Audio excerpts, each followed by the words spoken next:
Sejam todos bem-vindos a mais um episódio do podcast Café com Neurônio. Hoje eu tenho aqui à minha frente essa mulher que é maravilhosa. Fala muito, mas porque tem muito o que dizer. Então a nossa vida já é um podcast quando a gente se encontra em qualquer lugar e fala, não, vamos gravar? Porque além de tudo você faz algo muito benéfico para a sociedade. Entre muitas coisas ela é uma grandíssima advogada. Então eu estou aqui com a doutora Hanna Batista, que entre tantas coisas ela cuida dos direitos dos autistas. Correto, Hanna? Falei tudo certo? Corretíssimo. Só tirar o doutora, né? Vamos pro Hanna, que é melhor. Ok. E é isso, o escritório trabalha com várias áreas, principalmente focado em direito civil, mas a área foco é defesa de crianças autistas, defesa de pessoas autistas e defesa de PCD, né? Defesa dos direitos das pessoas com deficiência. Então, O que seria o PCD, exatamente? Pessoa com deficiência. Okay. É a abreviatura, né? Abreviação. Abreviatura ou abreviação? Agora eu fiquei... A advogada começou o podcast sem Vamos saber começar a abreviação. Português. O episódio de hoje está sendo gravado no dia seguinte à morte do Monark. A morte no metaverso. Tristeza, né? Complicado. Adorei tocar nesse assunto aleatoriamente, fez o menor sentido. Hanna, me diz uma coisa. Uma inserção completamente aleatória, né? Só pra me colocar só pra puxar o assunto. Isso, mas vamos exatamente, lá. de liberdade de expressão. Mas não vamos falar sobre isso, não. Acho que as pessoas já sofreram demais. Vamos falar abreviatura existe, gente. A não, abreviatura existe. Ou abreviação. Isso. Mas o ideal é sempre falar abreviação que você nunca tá errado. Entendeu? É verdade. Tem essa abreviação. Você não tem que parar pra pesquisar. Isso. Tem a abreviatura, vai ter que ver em que momento você colocou na frase, então vai sempre no tranquilo. Como que você caiu no mundo autista? Então, quando eu me formei, o meu foco era, na verdade, a vida me levou para a defesa dos direitos das pessoas autistas, mas foi uma coisa muito, muito encaminhada pela vida e pelo diagnóstico da minha filha. Então, quando eu me formei, a área que eu gostaria de atuar, que eu escolhi, aquele primeiro momento, que na verdade quando a gente acaba de sair da faculdade, você só acha que gosta de alguma coisa. Depois você vai entender realmente as áreas e como você vai desenvolver esse processo de se encontrar dentro do direito, né? Eu sempre soube que eu queria advocacia. E disso eu acertei desde o primeiro dia de faculdade, eu sempre foquei na advocacia. Queria trabalhar em direito de família e, por coincidência, me chegavam muitos casos de direito da saúde, muitos pedidos de tratamento para... Enfim, tanto de questões de UTI, questões de tratamento de contínuo para doenças crônicas, cirurgias eletivas que tinham sido negadas pelo plano de saúde, e eu ingressava no judiciário solicitando esses tratamentos, né? Então, no geral, os pedidos que chegam a você são de pessoas que não estão tendo a cobertura que esperavam do plano e querem conseguir uma assessoria através do Estado? Exatamente. Tem do Estado ou do plano de saúde. Ou do plano de saúde, ok. Lá atrás começou a me chegar essas demandas de plano de saúde. E eu pensando, não, mas eu quero fazer família, né? E de repente veio o diagnóstico da minha filha e eu mesma precisei entrar com uma demanda frente ao plano de saúde que havia negado os tratamentos, embasando que eles contratualmente não estariam previstos, né? E na verdade, o contrato, aí a gente fundamentou que havia uma cláusula abusiva, né? Que havia uma abusividade contratual. E daí a gente teve que solicitar esses tratamentos na justiça, eu e minha filha, né? Então, isso me abriu muito talvez, o lado emocional para essas causas, né? Eu comecei a ver essas causas de uma forma um pouco mais... como uma pessoa que experimentou realmente uma negativa de um plano de saúde. E, a partir disso, começaram a vir demandas voltadas a pessoas autistas que precisavam de tratamentos, assim como a minha filha. E, no começo, eu falava que não, olha, eu tô fechando escritório, quero focar só na minha filha, não vou fazer... A coisa foi rolando, eu fui, tá, mas só vou pegar a sua porque eu te entendo, só a sua. Não, só a sua. Daí uma hora o Lelo, né, meu marido chegou e falou, não, Hanna, você já tem post-it no banheiro com prazo, né, Hanna? Vamos combinar que você voltou. Né? Esses dias você estava anotando coisa, enquanto tomava banho, você anotou na porta do... Sabe quando você desenha? Na porta do box, com sabão, fazendo rascunho. Ele falou, você precisa organizar isso e realmente confessar para você mesma que você voltou a advogar. E daí eu reabri oficialmente o escritório, já daí então focado em defesa dos direitos de pessoas com deficiência e defesa dos direitos de pessoas autistas. Aí foi um foco. Daí depois, óbvio, a gente alargou a área de atuação, mas continua sendo meu bibelô, continua sendo o que eu amo fazer, Onde eu gosto realmente de passar meu tempo é peticionando e fazendo sentação e conversando com os pais sobre esse tema. E ajudando, né? Essa que é a parte maravilhosa, né? É muito engraçado, porque eu não gosto de dizer que eu ajudo. Uhum. O direito existe. Você tem a pessoa tem esse direito. Tua função é fazer com que esse direito seja cumprido, é discutir esse direito no judiciário. Então, eu acho que eu estou cumprindo minha função, sabe?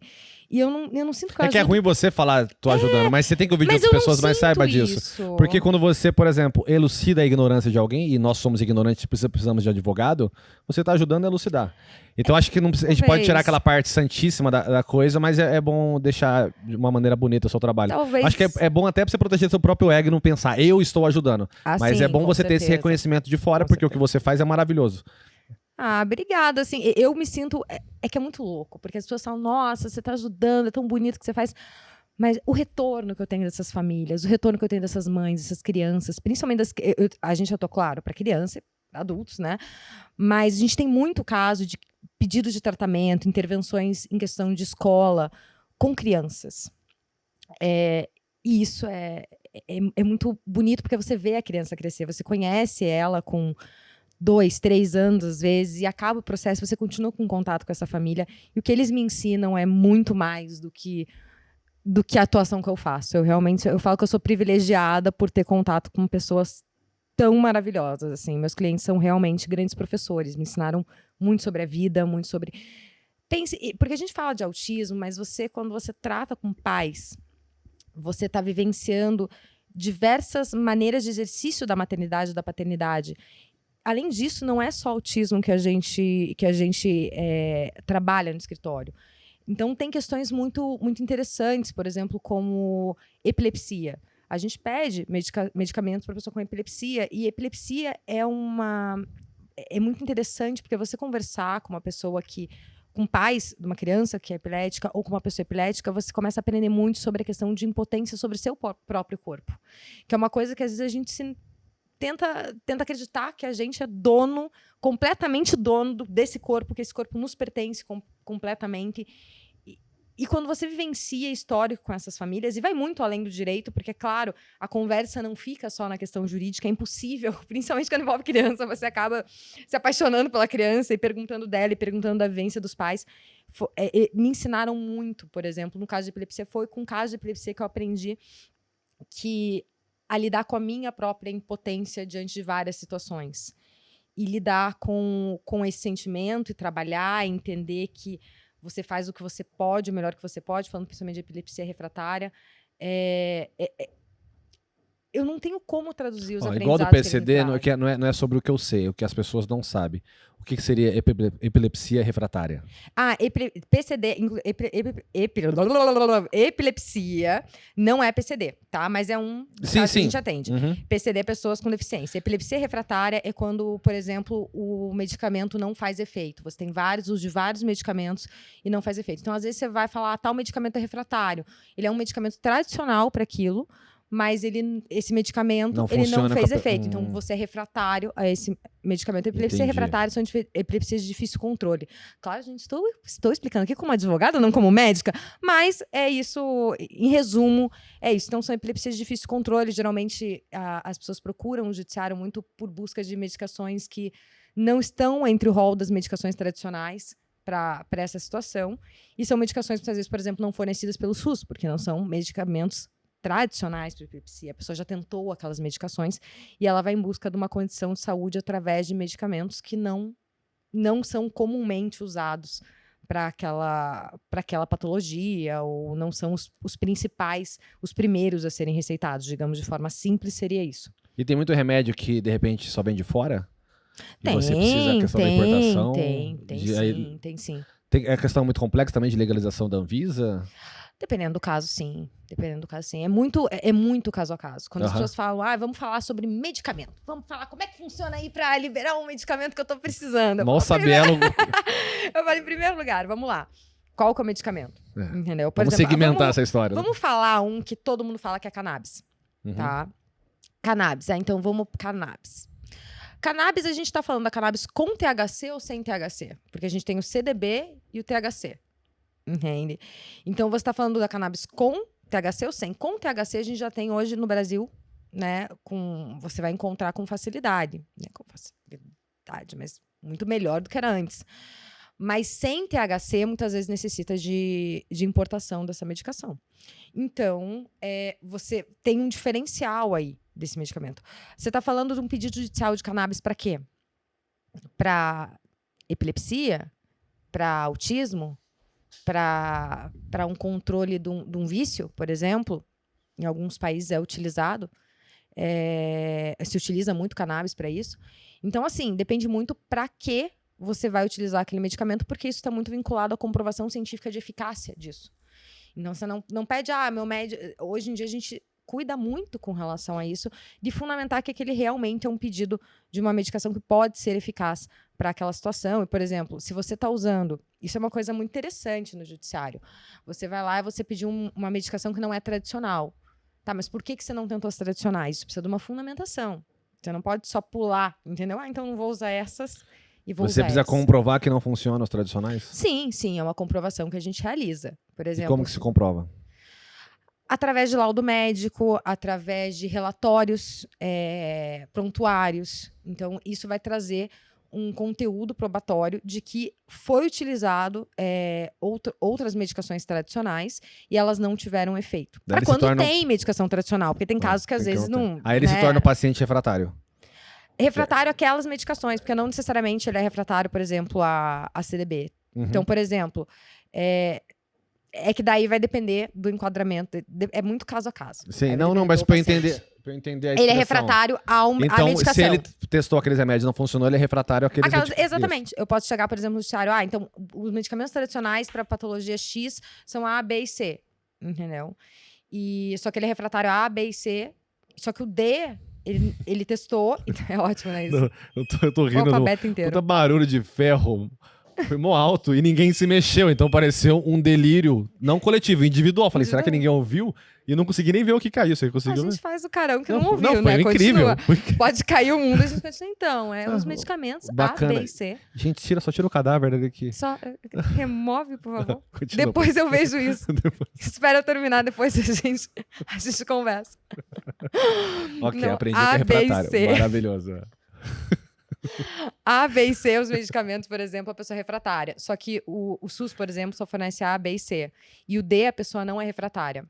Ela tem uma boa resposta, mas esse D não é fornecido pelo SUS. A pessoa não tem condição de custear o D. O que ela faz? Entende? Ela espera. Procura a Hannah. Já faz aquela pode propaganda. Procurar, por exemplo, defensoria pública, procura orientação no advogado. Mas isso é uma coisa importante as pessoas saberem. O direito à saúde é um tema que eu acho que é tão carente de conhecimento sobre o assunto, Sim. Né? As pessoas costumam me falar assim, então, não, mas é que o SUS oferece outro medicamento para isso.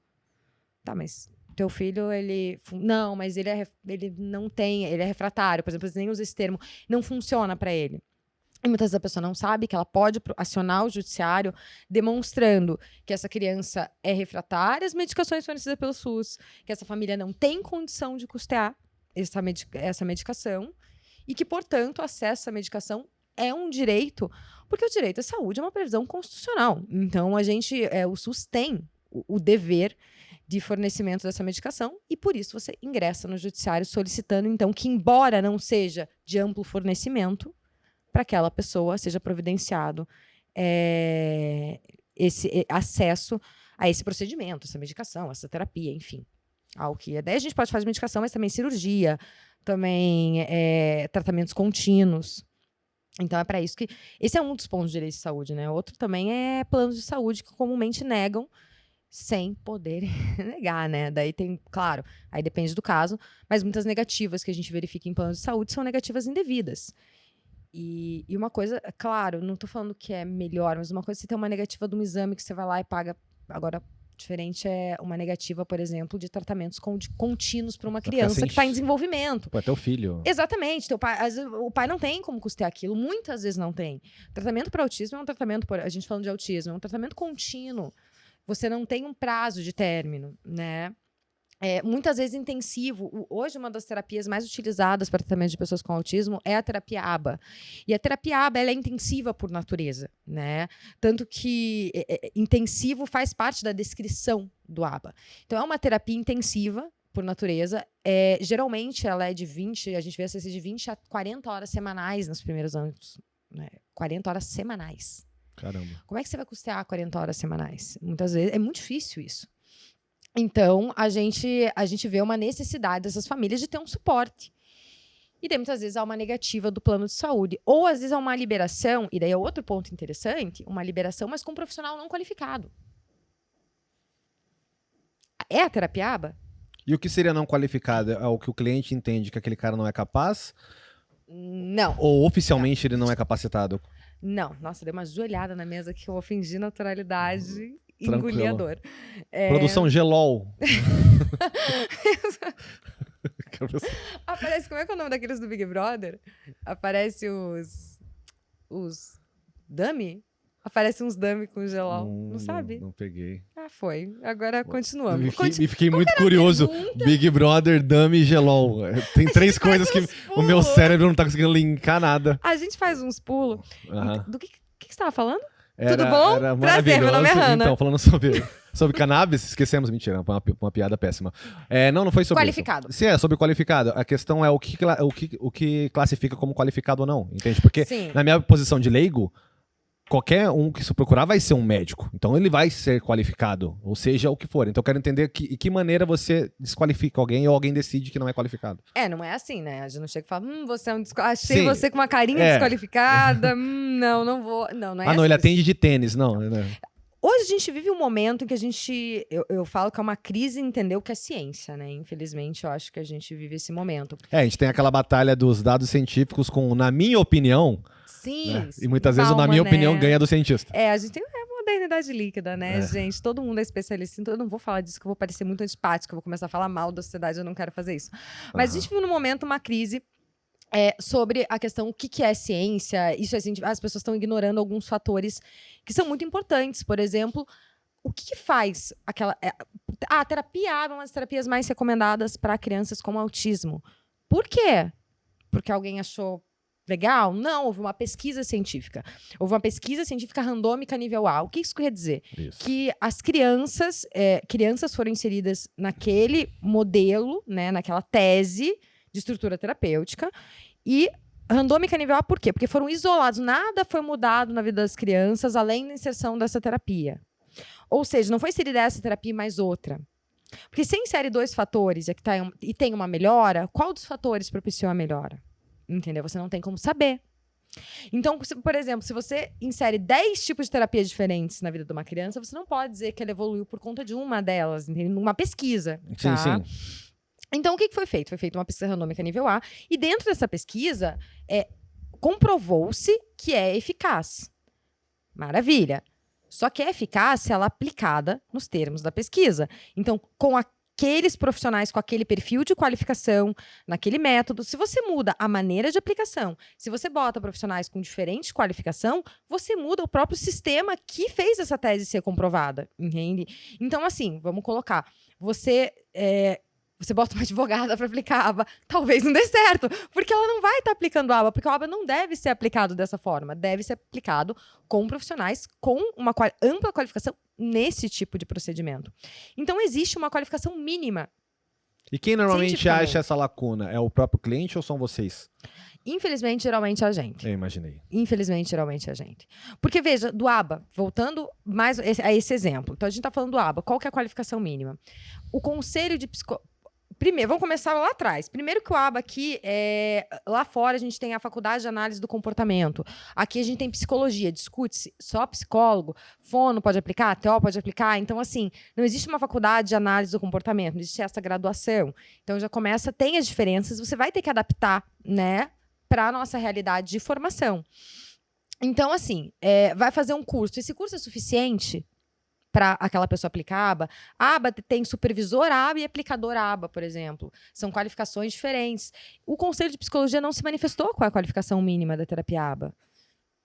como é que fica? Hoje a gente tem a Associação Brasileira de Psicologia e Medicina Comportamental, que traz muita documentação, muita informação sobre a qualificação mínima e está tentando regular isso, né? E está tentando exigir uma maior regulação para evitar que uma pessoa que não tem a formação adequada fale que está aplicando a aba. Entendi. Porque hoje o Conselho de Psicologia não tem essa previsão, qual que é a qualificação mínima. Então, não tem uma regra, por exemplo, se eu falar que eu sou terapeuta aba, eu vou estar infringindo o código de ética do conselho, porque não tem. Vou estar infringindo a resolução tal. Não tem. Então, como é que a gente vai regular isso?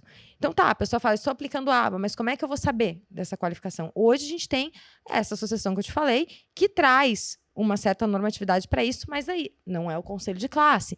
Então, a gente ainda está formando uma base de solidez com relação a essa questão de disciplinar essas qualificações.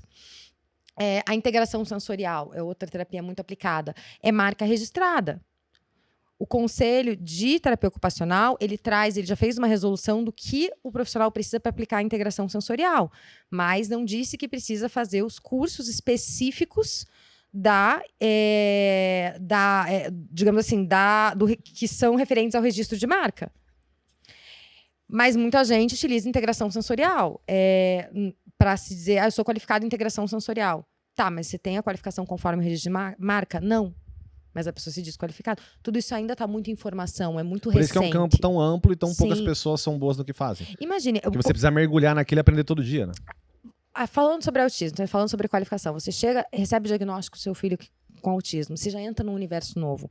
A gente conhece, hoje tem falado muito, por exemplo, sobre autismo, poderia ser outra questão, mas ainda é um universo muito novo para a pessoa. Ela não vai aprender qual a qualificação necessária para cada tratamento receitado. Detalhe, é um universo muito novo, mas muito comum.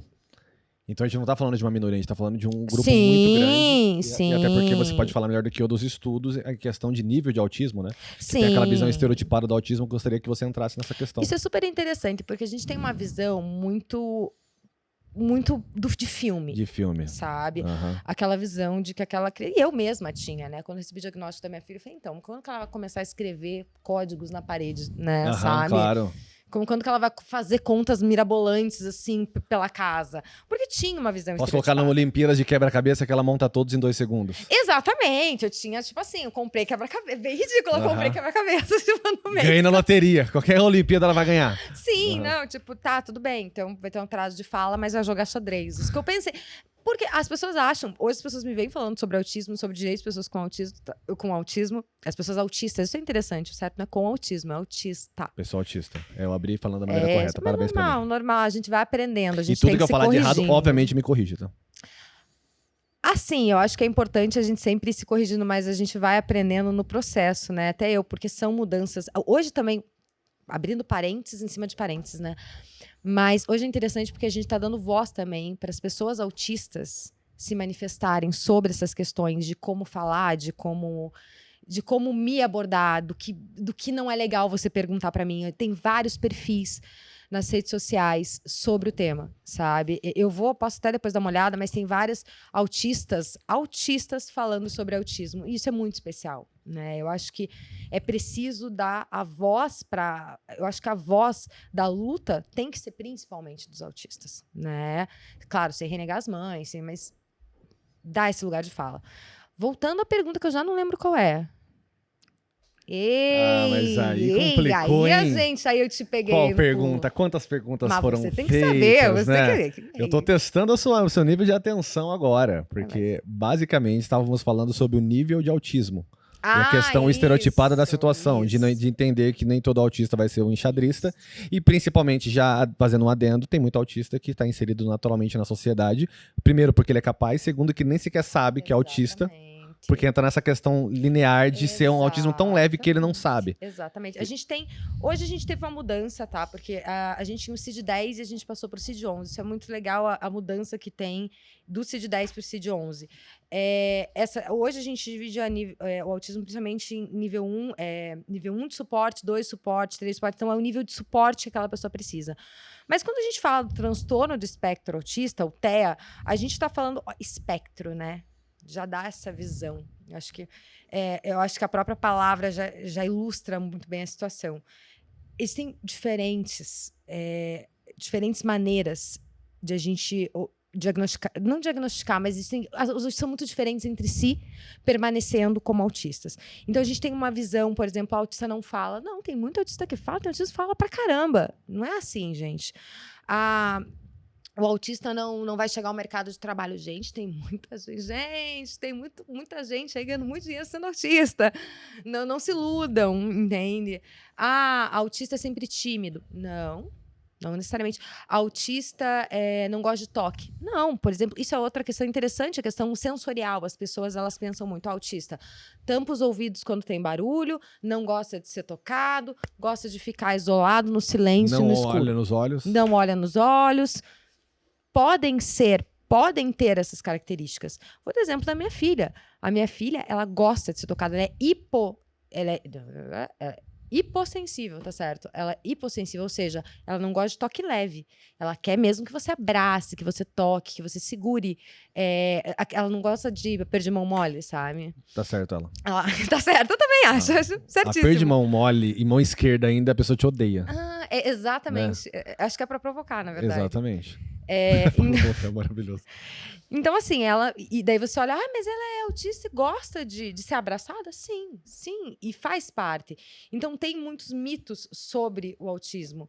Autismo é uma neurodivergência com uma pluralidade de opções. E outra, a pessoa tem uma personalidade mesmo sendo uma pessoa com TEA. Então, assim, ela tem a personalidade dela. A gente tende a resumir a pessoa ao diagnóstico. Traduz o TEA. Transtorno de espectro autista. Ok. Autismo, TEA, transtorno de espectro autista. Beleza. Então a gente precisa começar a olhar de forma mais ampla. Agora me veio na cabeça, lembrando, tem o Lucas Atípico, acho que é esse o Insta dele. Depois dá uma olhada e te passo. Daí você bota em algum lugar. Aqui. Aqui. Então, tem o Lucas, ele é um autista que fala muito sobre autismo, por exemplo. E ele fala também dessa questão de questionarem. Nossa, você é autista? Sim, sou. As pessoas questionam o diagnóstico. Por quê? Por estar... É muito duro isso, né? Se eu sou autista, você tem certeza? Eu tenho. Eu acho que eu tenho uma sim, coisa... seu Jair. Sim, exato. É muito isso. Não, eu tenho. Mas, na minha opinião, você não é. E não, que daí é tem o que briga com o dado científico, né? Não se rotule, né? Não eu não tô me rotulando, cara. O cara quer curar autismo com coaching. Nossa. Acredite em você não é autista. Cara, eu sou e sou mais inteligente que você. Passei uma situação num colégio da minha filha, porque as pessoas acham que por eu trabalhar na área, eu não vivenciei as situações. Vivenciei. A diferença é que eu entrei com a ação logo em seguida. Mas vivenciei. Mas teve um colégio da minha filha que, assim, tava tudo muito bem, tudo muito lindo. E daí uma professora cismou que ela ia curar o autismo da minha filha. Nossa. Professora. Tá muito bem, ó. E daí eu expliquei sobre... Daí a gente teve reunião, eu expliquei sobre o ABA, que é uma terapia ABA. Ela falou, não, eu conheço o ABA, mas eu quero que você traga ele aqui. E daí eu percebi que ela achava que a ABA era uma pessoa. E tem um cantor ABA. Que medo ela, se ela pensou que você ia trazer assim, o cantor. Trazer a banda, né? Às vezes, né? Cura na base do Dancing Queen. Mas não, entendeu? E essa é uma coisa, isso é muito importante falar. Tratamento para autismo não é buscando cura, gente. Isso falo como mãe, como pessoa que atua na área. A ideia não é cura, é funcionalização de comportamentos que visem uma independência da criança. Entende? Então você adapta, não vou nem falar dificuldade, você adapta a diferença dele para a realidade que ele vive. Não só isso, mas, por exemplo, tem uma outra forma de aprender. O mundo foi estruturado para pessoas neurotípicas. A forma do ensino foi estruturada para pessoas neurotípicas. Mas não encaixaria a palavra adaptação, então? Exatamente. Porque ele vai precisar aprender, só que vai usar outros meios, outros modus operandi. Exatamente. Você vai mudar o modus operandi para... Beijei o microfone. O modus operandi para adaptar... Nossa, o modus operandi para adaptar ficou horrível. Vamos voltar. O modus operandi do ensino, da abordagem. Então, você mudando isso, você tem um retorno de aprendizado muito maior. E, em certos casos, sim, adaptação. Adaptação de material escolar, ter um PEI, um projeto educacional individualizado. Nossa, tem tanta coisa. E, na sua opinião, qual a melhor maneira da educação lidar, no caso, com o autista? Ele está numa sala de aula com todo mundo normalmente, com um professor que tem que ter esse conhecimento. Como você acha que seria a melhor inserção na sociedade? O que está faltando hoje? Veja, a lei fala que preferencialmente em escola regular. Uhum. Então, assim, como advogada da área, a minha resposta vai ser sempre preferencialmente escola regular, porque é a previsão legal, Ok. né? E eu acredito que é muito possível você ter um desenvolvimento maravilhoso optando preferencialmente por escola regular. A gente tem uma problemática hoje, que é o que a gente tem a previsão legal e o que ocorre de fato. Não vou te mentir, a previsão legal ainda é uma... Não vou dizer utopia, porque daí eu estaria dando uma sentença aqui de... Uhum. Mas ainda é uma ilusão. Uma realidade distante. Você vai ler as previsões sobre Você o tema. acabou de dar um relato de um professor. Você vai ler as previsões. Mas olha, foi o único problema, é bom ressaltar, foi o único problema com o professor que eu tive, tá? Porque assim, em geral, foram grandes anjos na vida da Gabriela. Ok. Foi uma específica. Então a regra é positiva, a exceção que foi Olha, negativa. eu vou dizer que eu tive sempre bons retornos com professores. Eu vejo as narrativas, claro. Qualquer profissão, você vai ter pessoas preparadas, pessoas despreparadas para lidar com as situações que a profissão exige. Isso qualquer, advogado, médico, professor, qualquer profissão. Mas, em geral, isso que me dói muito, o grande descumprimento das leis de inclusão vem geralmente da instituição, muito menos do professor, mas numa posição institucional. Falta essas instituições, elas realmente terem um compliance sobre o tema, né? Fica até dica para as instituições, precisa de um compliance de como lidar com essas situações. Voltando, a gente faz muito parênteses. Meu cérebro vai... Então, mas de qualquer forma você concluiu o raciocínio, tá tranquilo. Você só trouxe mais adendos. Da realidade, Sim, da legislação. Da adaptação. Então, eu acredito que com então certeza você já falou, você quer inclusão regular, na escola regular. Mas com PEI, isso que é o importante. Peraí, escola regular não é pra jogar a criança lá, não. É isso que eu quero Projeto entender. educacional individualizado. Aí você capacita o professor? Projeto educacional, vamos começar pelo projeto. Então, assim, você vai levar uma criança pra escola, qualquer criança pra escola. Você tem um projeto. Peraí que eu vou tirar uma casaca. Você tem um projeto de como... O que você quer ensinar? Você tem um objetivo. Meu objetivo é ensinar... Nossa, agora o som deve ter ficado bizarro. Eu me mexendo, peraí. O que você quer ensinar para essa criança nesse ano? O que você quer passar para ela? Quais são os seus objetivos dentro de sala de aula? Esse é o projeto da turma, né? Então, para o 5º ano, nós vamos ensinar isso, nossos objetivos são aqueles. Ela tem que sair desse ano sabendo tais questões. E daí você tem o currículo do MEC, né? Que embasa isso, e daí, com base no currículo do MEC, você vai montar o projeto da tua turma. Isso falando bem a grosso modo, tá? É importante para todas as crianças, mas principalmente para crianças com desenvolvimento atípico, né? Crianças neurodivergentes, que elas tenham acesso a um programa individualizado, um projeto educacional individualizado. Então, assim, qual que vai ser o objetivo para essa criança? Como que eu vou aplicar para esta criança? Então, a primeira coisa é saber para onde você está indo. E como que individualiza dentro do grupo? Adaptação, por exemplo. Isso que eu quero entender. Eu tô imaginando assim, algum dono de instituição que tem a vontade só tem a ignorância, igual eu, quero conhecimento. Então, inclusive, sugestões, entendeu? Entendi. E como seria? Porque é óbvio que ele tem que estar na escola regular, já tá na lei e é o correto. Porém, ao mesmo tempo, é o que você disse, ele precisa de um cuidado que eu deduzo que seja em cima de conhecimento, não no sentido de problema. Né? Só coisa não, ele não precisa, pode estar na escola especial, mas a gente fala principalmente na escola regular, né? Preferencialmente. Preferencialmente a palavra. Então, assim, a primeira coisa é você conhecer essa criança. Então, você vai ter dados sobre essa criança e você vai ver quais são as dificuldades dela, quais são as aptidões, e você vai desenvolver um projeto que respeite as dificuldades e as aptidões então você estrutura criança. O projeto em cima do indivíduo e não em cima do diagnóstico generalizado, porque tem muitas nuances. Sim. Não... Agora eu tô Se você tentar fazer um projeto educacional individualizado, que eu já vi, isso é muito engraçado, né? Porque o nome é projeto educacional individualizado. Então fazer para os autistas. Então a gente pega todos... então esse vai ser o que eu vou usar para todos os autistas. Não vai dar certo, gente. Vamos voltar para a palavra? Individualizado. Indivíduo. Não adianta, você vai ter que fazer para aquela criança. Isso falando, o ideal é um PEI para qualquer criança, né?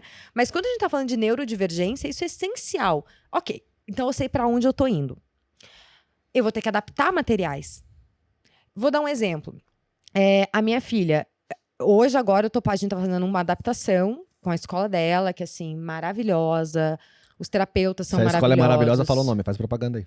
Não posso. Não pode? Não Bacana. posso. Então Porque não faz. não, é porque a Gabizinha, tipo, como eu falo muito dela, eu Aham. evito falar a e escola por questão de proteção. Eu expor. sempre falo pros Aham. pais, olha, cuidem muito em informar a escola de filho, coisa assim, porque, né, esse mundo está bem louco, né? Então, Entendi. né, como eu falo, todo mundo sabe o nome da minha filha, sobrenome, eu prefiro Então não. você que sabe qual é a escola, parabéns pela sua escola que você sabe. Parabéns.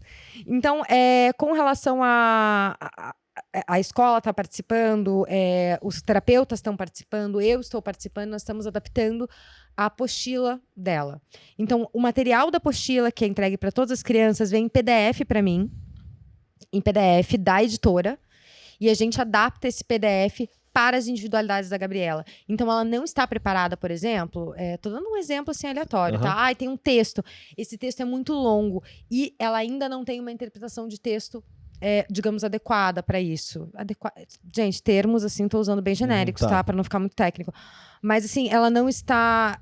o desenvolvimento dela ainda não é o momento dela interpretar aquele texto daquela forma. O que eu vou fazer? Eu vou substituir aquele texto, eu vou reduzir, eu vou fazer um resumo. E daí eu vou conversando com a professora, que, por exemplo, no momento de leitura da turma, ela vai fazer a leitura individual. Se é um resumo, ela vai ser chamada, em vez de para ler o texto principal, na vez dela, ela é chamada para ler um resumo. Tem atividades de suporte. Então, tem uma acompanhante... Vou falar da acompanhante depois, especializada. Então, a gente vai ter um suporte ali dessa criança, do material dela, para que aquele material esteja apto para ela entender. Porque não adianta a criança ter uma apostila que ela não está entendendo. Não Óbvio. adianta ela ter um livro que ela não está entendendo. Aham. E daí, o que vai acontecer? Ela vai ter um alto grau de estresse, ela vai ter...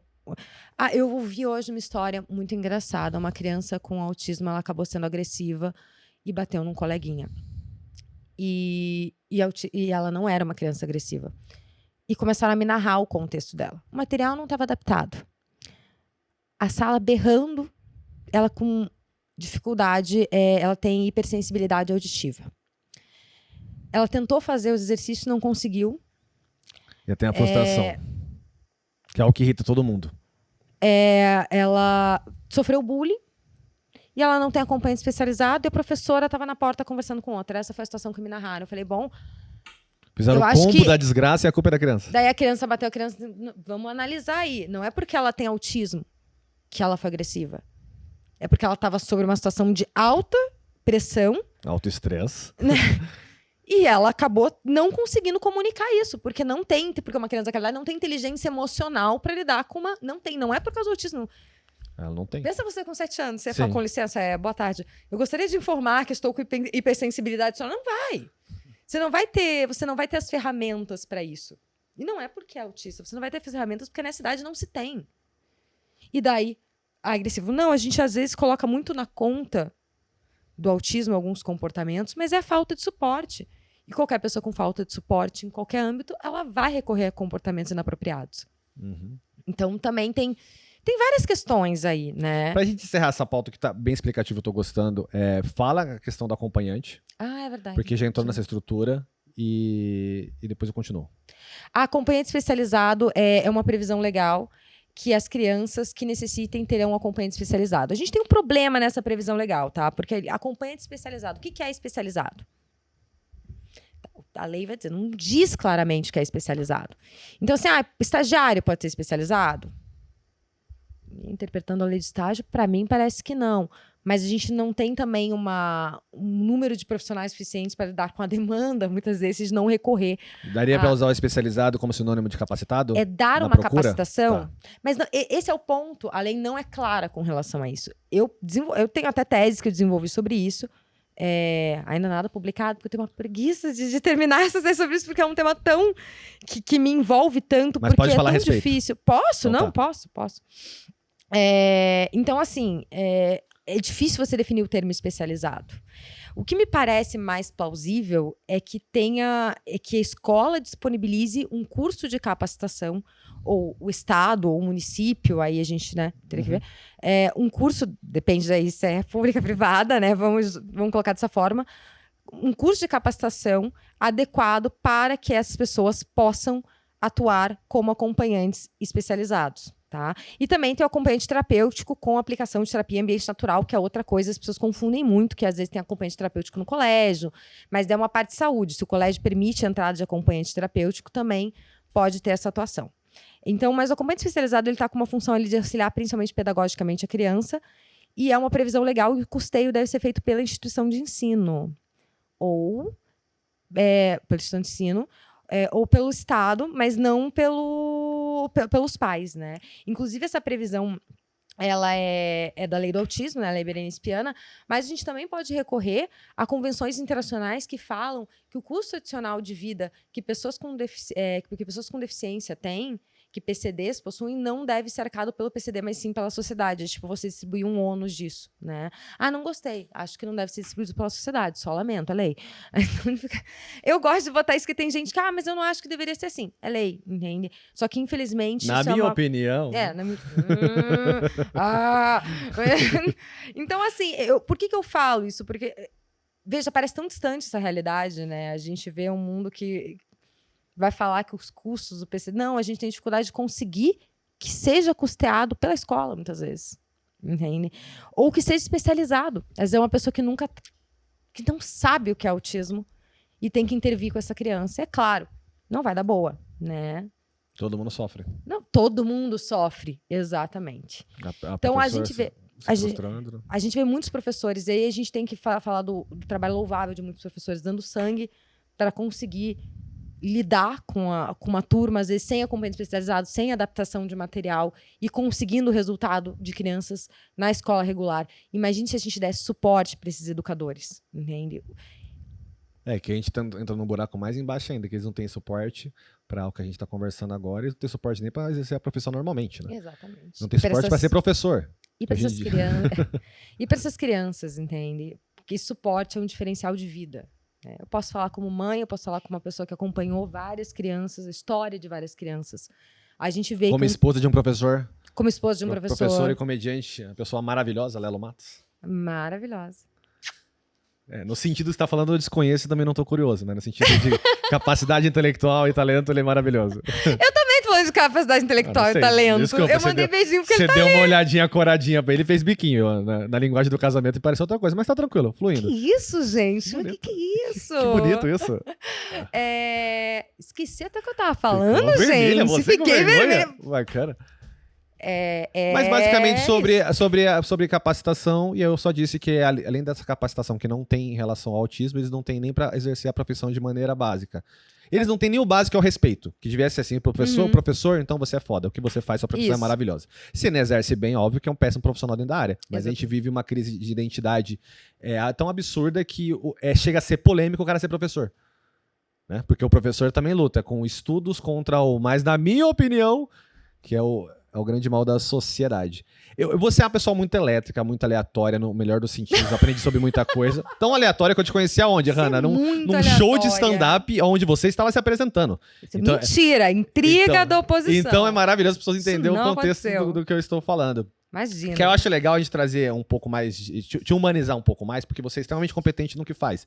E é muito natural as pessoas colocarem no pedestal e mostrar que você é humano. Então, primeiro, eu te conheci com um show de comédia, você é uma pessoa aleatória no melhor dos sentidos, porque é um aleatório inteligente. A gente vai para várias linhas e terminamos todos os raciocínios, né? Exceto quando tá gravando, porque aí é mais complicado, né? Sim. E acabamos de comer uma batata ali mais engordurada que... Né? Nossa, é verdade, a gente nem pediu coca porque o óleo matou a sede, né? Nossa, meu Deus do céu. E fala uma coisa, você é uma pessoa desastrada? A impressão que dá é que você é desastrada. Você foi fazer o café ali, quase queimou. Você é desastrada? Eu acho que eu inventei é minha essência ser Hanna desastrada. Batista desastre. Isso, não, é demais. Mas é demais, assim, de cair o tempo todo, assim. Eu nem me considero bípede, assim, tipo, porque eu tô o tempo inteiro caindo.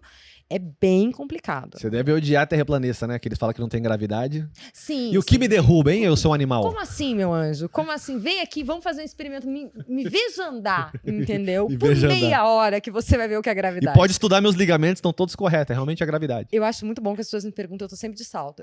Eu gosto muito de salto. As pessoas me perguntam. Ai, nossa, não sei como você consegue andar de salto o dia todo. Você não cai? Eu não. E é batata. A pessoa vai me ver caindo em 5 minutos e eu tô no chão. Então, assim... Eu caio o tempo todo, eu derrubo as coisas. Copo na minha casa, por exemplo, é só copo de requeijão, porque não adianta comprar copo bonito, porque eu quebro todos. Não são as crianças. Eu falo, as crianças quebraram os copos. Não foi, é mentira minha para não passar vergonha. Eu quebro todos os copos, entende? Ai, nossa, situações assim, 1000 situações. Já caí na frente de grandes doutrinadores de direito, já caí... E eu sou muito distraída. Hoje eu faço 10 anos de formada, inclusive. Esse é maravilhoso. Hoje eu faço 10 anos, esqueci. Esqueci. Não, hoje eu faço 10 anos de formada. E agora você falou de ser desastrada. Além de ser desastrada, eu sou distraída. Tem uma história ótima que eu lembrei agora. Posso contar? Com certeza. É que eu vou embalando. Eu esqueci que eu tá gravando, gente. Eu falei muita besteira. Não, zero. Na verdade, foi extremamente útil que a gente conversou aqui. Aprendi muito e eu deduzo que as pessoas aprenderam. Eu tenho um problema sério de esquecer que tá gravando. Se eu fosse pro Big Brother, eu acabava com a minha vida. Não tenha dúvida. Terceiro dia, eu tava pior que a Carol Conká. Porque eu não tenho essa coisa. Usando o espelho da câmera pra coçar o nariz, pra tirar aquele bonitão. Sim, total. Então... Então, tava no... certeza que você tem esquecido essa parte. É que a gente tá gravando... Vamos salientar que a gente tá gravando à noite. Isso. Eu tô atendendo desde as 7 e pouco da manhã, então meu cérebro já não tá o mesmo. A gente atrasou 1 hora a gravação porque os dois se viram fracos, precisavam comer alguma coisa, pedimos algo do iFood. E veio incrível. Nossa Senhora. Incrível do jeito ruim. Nossa Senhora, tava... Porque eu comi e falei que tava bom o nome, mas agora tá dando uma queimaçãozinha. Que é uma das tristezas mais contemporâneas da sociedade, você pedir uma comida e a comida não ser legal, né? Sim. Você come depressivo e pensa no dinheiro que foi gasto. É chato, né? É chato, mas você come sorrindo porque você gastou, né? Você quer enganar. Você quer enganar a si mesmo, né? Tanto que eu comi, uma hora perguntou, a batata tá muito boa. Agora ele tá ouvindo isso falando, caramba, ele disfarçou bem, porque eu tava tentando convencer o meu cérebro. Isso aqui tá gostoso. Meu cérebro, cara, tá molhado. É o chorrindo, você É o churrinho do meme. É o meme do chorrindo. E daí eu tava no Guaíra, e daí eu peguei, foi muito engraçado, porque eu cheguei, daí chama o nome, né? E é um momento emocionante, né? 5 anos pra chegar ali, né? Estudando, que nem uma louca. E daí chamaram meu nome, peguei o diploma. Primeira coisa que eu peguei o diploma, e você pega o diploma com uma mão e cumprimenta o reitor com a outra. Eu peguei o diploma e tava indo embora. Eu não queria cumprimentar o reitor. Mas é uma regra isso? Não, porque tem um rito. Você tá ali no Guaíra, tem uma ordem como as coisas devem acontecer. Você não faz uma coisa aleatória, você não pode cada um pegar do seu jeito. Você chama o meu nome, você passa, pegava o diploma com a mão, cumprimentava com a outra.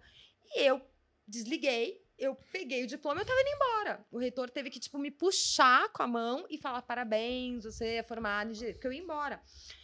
E daí você tinha que fazer uma micagem. E eu odeio essa sensação de passar mico, assim, sabe? Sim. E parece legal, mas assim, eu sempre... É engraçado porque eu sempre passo mico, mas eu odeio essa sensação. Talvez eu odeie porque eu conheço muito bem ela. Mas...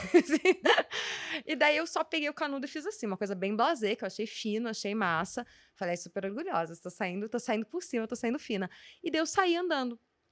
Saí andando. Só que a ideia era que eu tinha que voltar pra cadeira. Só que eu saí. Sabe quando eu percebi que eu tava errada? Quando eu tava fumando um cigarro na porta do Guaíra. E daí eu tava fumando de toga, com o canudo, e eu pensando, tá alguma coisa errada. Eu não devia estar aqui. Não é assim que termina. Não é assim que termina. Você não pega o diploma e vai embora. E eu era social da comissão de formatura e virei vice. Então eu tava na organização das coisas também. Eu sabia como tinha que ser feito.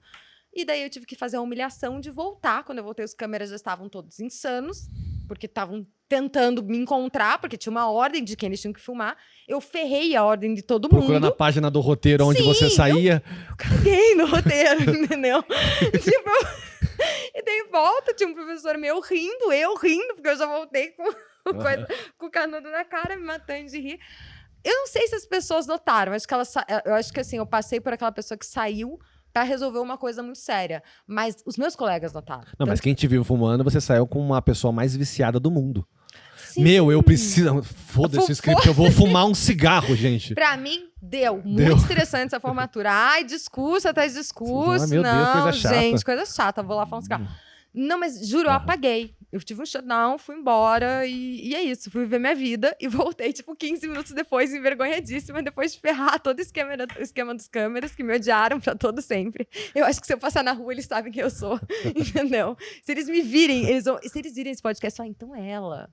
É ela. Lembra a história que eu te conto, a mulher aleatória?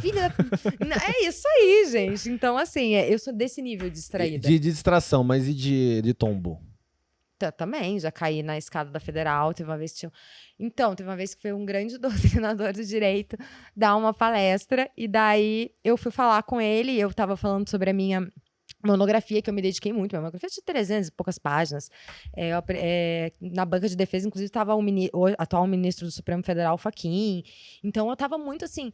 E eu já tinha a dimensão do quão notório era o saber jurídico dele, na época já era, né? Tanto que já se discutia ele para ministro supremo à época, né? Eu lembro que a doutora Ana Carla Matos também estava na banca, que era um grande nome na área que eu defendi. E o doutor Carlos Pianovski também, que é meu orientador, assim, um advogado, enfim, não tem nem palavras para descrever. Então, assim, só a gente incrível, assim. Eu queria fazer um bom trabalho. E eu já imaginava que a minha banca dissesse, eu queria fazer uma coisa muito legal. Então, eu pesquisei muito. E daí, teve a oportunidade de falar com esse grande doutrinador de direito, e eu queria trocar uma ideia, né? Eu queria uma luz, né? Aquela coisa, ele vai dar botar um temperinho aqui, me dá uma coisinha a mais aqui. Então, eu fui lá, super animada, e eu consegui perder a atenção dele. Ele não era de Curitiba, né? Então, por isso, era muito importante conseguir naquele momento. E eu consegui perder a atenção dele, a gente foi conversando, e eu vendo que eu estava perdendo a atenção dele, isso era estudante ainda, isso na escadaria da Santos Andrade. Eu fui andando, e a escadaria assim, sabe? Tipo, E conversando com ele. Conversando com ele. Claro. Cheia de papéis. E sabendo, esse é o meu momento. E assim, você acha que eu era mais pivitada e mais agitada antes, por incrível que pareça, né? Tipo, Fábio Porchat e Tata Werneck, tipo, eu deixo no chinelo, do tanto da agitação que eu tenho. Era, tipo, bizarro o negócio. E daí eu conversando, e eu fui na escada. A hora que eu fui, eu tava olhando pra ele, eu fui o corpo inteiro. Pedrada, eu rolei, mas eu não rolei normal, não. Eu rolei de eu bater na borda da escada e quicar. E continuar rolando até o final. E ele olhando aquilo. Ele olhando, tipo assim, foi papel, e foi indo papel, porque eu tava com papel, fui indo daquela cena de filme, assim, papel voando pela escadaria da Federal. E eu fiz a pior coisa que uma pessoa pode fazer nesse momento. Eu gritei lá de baixo. Eu tô bem! Puta, isso acaba com o ser humano, gente. Os poucos que não viram. Sim, não, isso é muito humilhante, gritar eu tô bem. E daí ele desceu rindo, e ele foi muito generoso de continuar conversando comigo Como se nada tivesse acontecido. Exatamente. Então é a Hannah Batista, né? Limpando o joelho, sangrando. Ele não passou reto. Mas eu já rolei em escadas rolantes de todos os aeroportos. Você pode imaginar. E sempre em viagens a trabalho. Mas eu já... Inclusive, eu rolei a escada rolante do aeroporto de Porto Alegre, do aeroporto de Curitiba, de São Paulo, Rio de Janeiro e de Brasília. E muito interessante de Brasília é que eu rolei na escada rolante reta, porque é reta. Então, isso realmente eu rolei no reto, o que me impressionou muito, porque foi contra a física. Então, já caracteriza muito mais como um dom e um poder do que mico. Sim. Dá pra você cair e falar, vocês fazem isso? Vocês conseguem? Sim. Depois que eu acabei de rolar, minha vontade era levantar e perguntar, gente, tem algum físico aqui presente pra me explicar isso? Eu cheguei orgulhosa no avião. Eu cheguei pensando, porra, eu rolei reto, entendeu? Eu não tinha descida, eu rolei reto. Gente, será que dá pra ganhar dinheiro com isso? Eu fiquei pensando, será que eu... né? Porque deve ter alguma coisa. Será que naqueles programas de Se Vira nos 30, será que rolar reto não é uma... Talvez seja um dom. Ser. E, assim, eu caio de maneiras impressionantes. Mas achei legal você falar que cai em todos os aeroportos. Todos. O seu souvenir é uma cicatriz. Sim, eu levo pra casa a cicatriz. Bonito isso. O de Porto Alegre eu rolei da parte de cima da escada rolante até embaixo, no aeroporto. Toda. Não uso meia calça, mas é muito raro usar meia calça, porque ela não dura. Cara, é maravilhoso isso, porque eu tô tentando buscar na minha memória alguém caindo na escada rolante e eu não vi. É uma cena não que o mundo se resuma à minha perspectiva, mas eu não vi nem alguém tropeçando. Eu já vi pessoas tensas, já vi pessoas travando com medo de subir, mas o caindo, então tá maravilhoso que meu cérebro tá... Porque você deveria estar... Isso que eu não entendo. Você caiu lá de cima... Porque você deveria estar parado. Eu não me entendo, parado, você deveria estar parado. Eu fico pensando como que eu caio. Eu não entendo como eu consigo cair se o conceito é a escada tá se movendo e não eu. É uma coisa muito louca. Por isso que eu falo, é um dom que eu tenho, cair.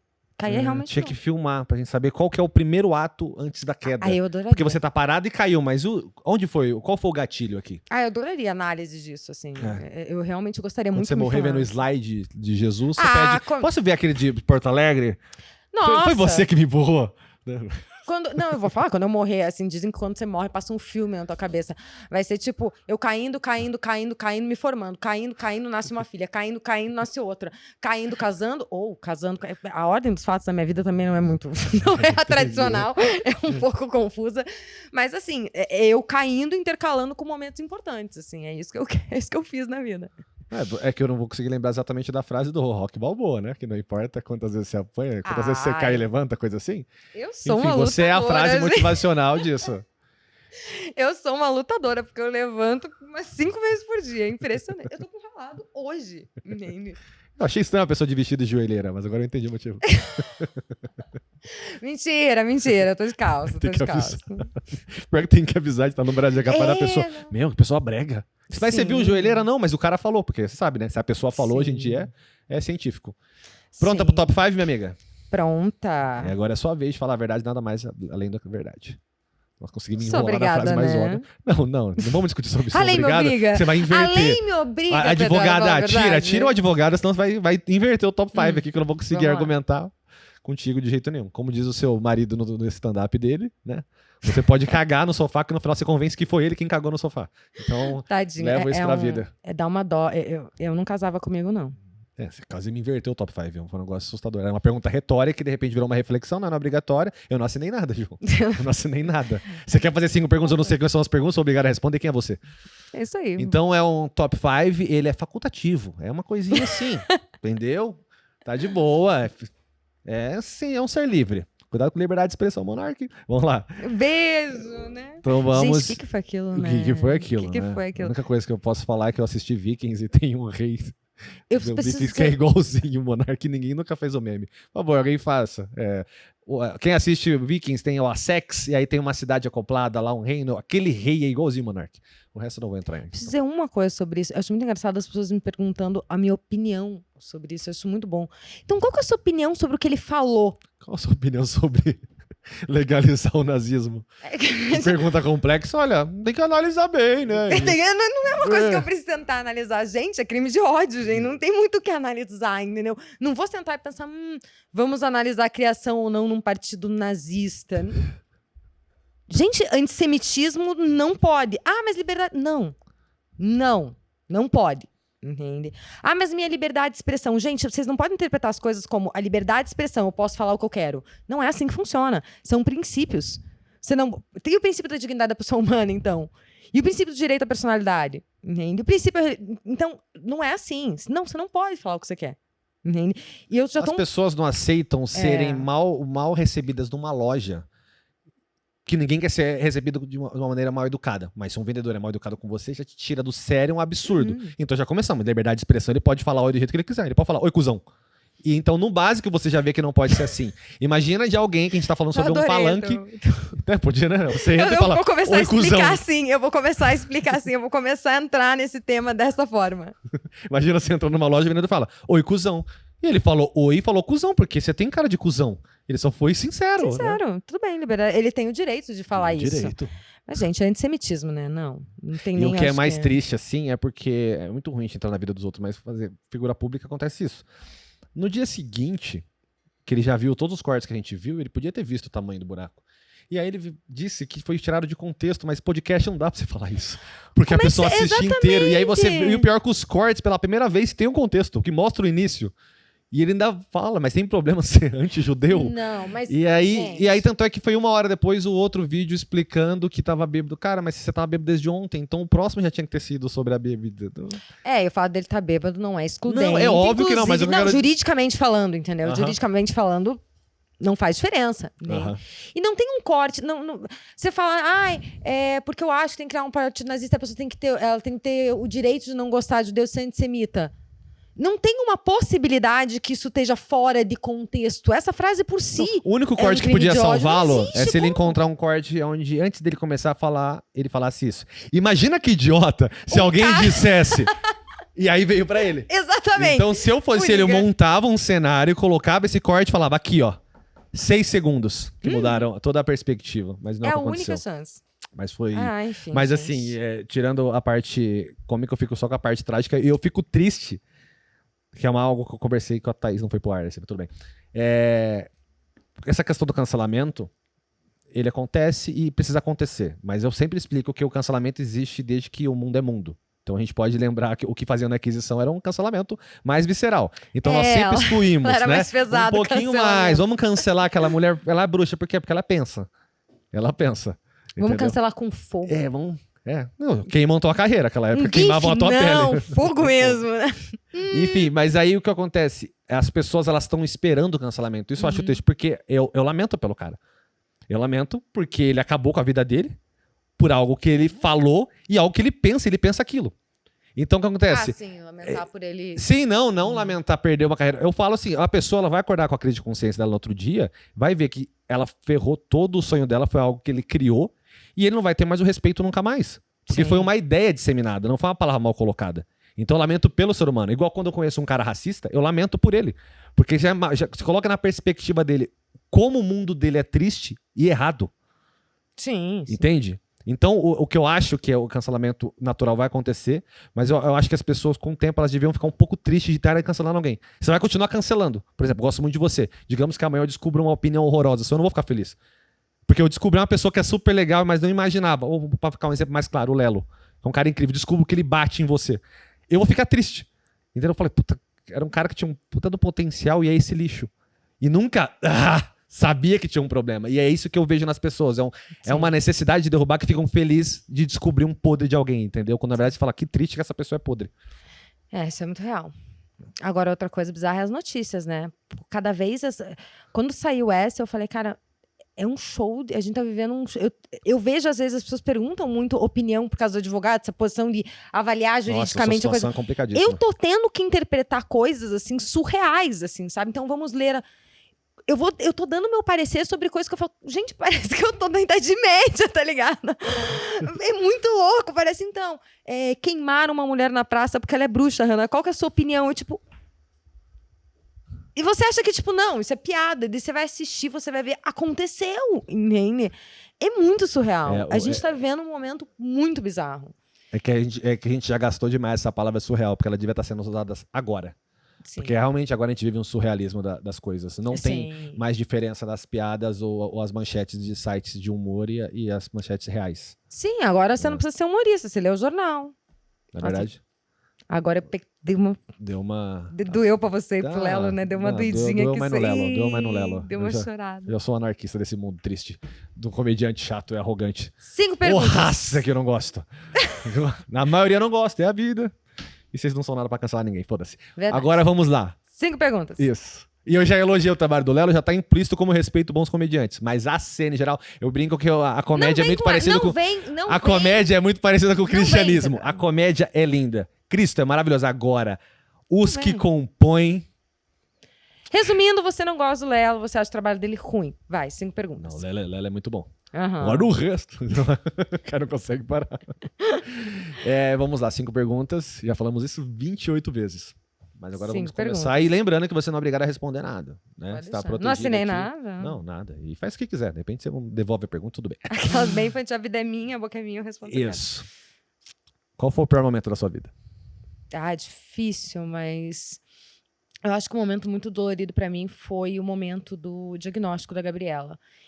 Por quê? Não pelo... E daí eu tenho que ser muito sincera, não pelo autismo, mas a sensação do desconhecimento e da impotência que a gente estava falando sobre essa questão de epilepsia, quando você se sente impotente, porque o que eu entendi ali, na hora do diagnóstico. Estavam falando que a minha filha tinha uma doença crônica.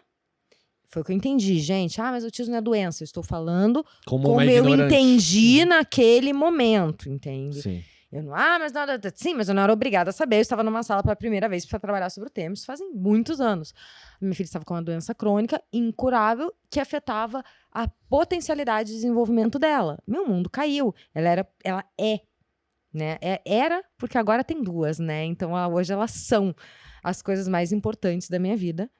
E você é muito louco, porque assim, eu daria minha vida pelas minhas filhas sorrindo. E eu não poder fazer nada naquele momento, não poder tirar aquela dor dela e botar em mim, é uma sensação de impotência tão grande que você tem. Você quer fagocitar a criança, sabe? É muito louco. Você não conhece aquilo. o desconhecido dá muito medo, né? Sim. Então, você não saber o que que é. Então, eu sabia o que era autismo, mas muito superficialmente. Hoje a gente tem muito mais falas e relatos e muito mais conteúdo sobre o tema, o que é bom. Mas também hoje a gente tem muito mais também, digamos, fake news e pessoas abordando sem a real pesquisa que merece sobre terapias. Mas tem, pelo menos se fala muito mais disso. Eu estava perdida naquele momento, eu não sabia o que entender daquilo. Eu só tinha a certeza de que se eu precisasse ir pro inferno para fazer ela feliz e voltar, eu ia, entendeu? Eu não sabia o que eu precisava fazer, mas eu sabia que eu ia fazer tudo possível. Mas mesmo assim, tudo possível não me traria aquela perspectiva que você tem de estar tudo bem. Isso já era uma coisa rompida, e não com relação a mim, com relação a ela. Foi muito difícil. Aí hoje, e daí o legal é isso da vida, né? A gente passa, e assim, isso não diz respeito ao autismo, mas diz respeito muito a essa posição de você querer proteger o filho. E o legal da vida é isso, que você se reconstrói, você muda hoje, indifere. Eu não mudaria nada. Eu escrevi até isso esses dias no Instagram, uma pessoa me perguntou se você pudesse mudar a Gabriela não ser autista. Não, eu não mudaria isso nela. Eu não mudaria nada nela. Eu amo ela exatamente como ela é. Uma pessoa te perguntou isso. Uhum. Ah, tá. Nossa, já vi isso. Você ia falar, que você me perguntou. Eu falei, nunca perguntei isso, não. Você sempre. Não. Eu respeito essa pergunta, mas que pergunta descabida. Você olhando, será que eu bebi? Perguntei pra ela algum dia? Não. Uma pessoa me perguntou. Ela falou, você. Não foi você que me perguntou. 1 hora de papo desconstruído com uma pergunta. Mas se pudesse mudar? Se você pudesse. Pudesse trocar ela hoje com alguém bem parecido, né?